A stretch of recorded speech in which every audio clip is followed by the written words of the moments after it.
മക്കൾ എവിടെയെന്നറിയാത്ത മാതാപിതാക്കൾ, അമ്മയെ തേടുന്ന പിഞ്ചു കുഞ്ഞുങ്ങൾ,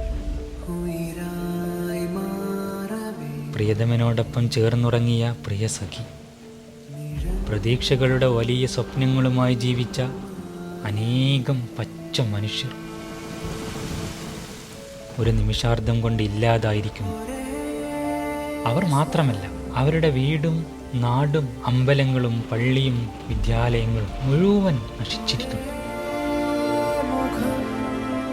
ഭീകരമായ കാഴ്ച തന്നെ.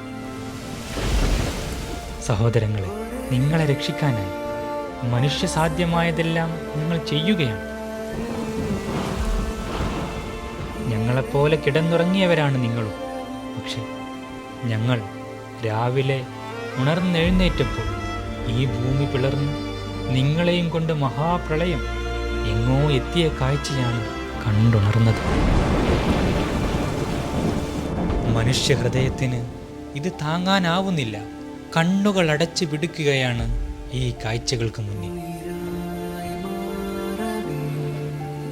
ഈ അടുത്ത കാലത്ത് കേരളം കണ്ട മഹാദുരന്തത്തിൻ്റെ ചിത്രമാണ്.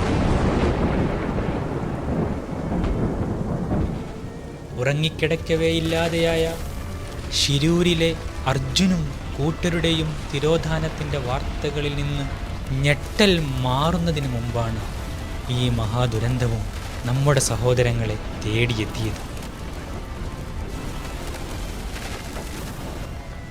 മേപ്പാടിയിലും പരിസരങ്ങളിലും ആംബുലൻസുകളും രക്ഷാദൗത്യത്തിൽ ഏർപ്പെട്ട വണ്ടികളും ചീറിപ്പായുകയാണ്. കേൾക്കുന്നതിലും ഭീകരമാണ് യഥാർത്ഥ അവസ്ഥകൾ. മരണസംഖ്യ എത്രത്തോളം ഉയരുമെന്ന് പറയാനും സാധ്യമല്ല. ആയിരക്കണക്കിന് മനുഷ്യരുള്ള, നൂറുകണക്കിന് ഭവനങ്ങളും കെട്ടിടങ്ങളുമുള്ള 2 നാടുകളെയാണ് വെള്ളവും മണ്ണും കൊണ്ടുപോയത്. പ്രകൃതിയുടെ സംഹാര താണ്ഡവങ്ങൾക്ക് മുന്നിൽ മനുഷ്യൻ നിസ്സഹായനാണെന്ന് വീണ്ടും തെളിയിക്കപ്പെട്ടിരിക്കുന്നു.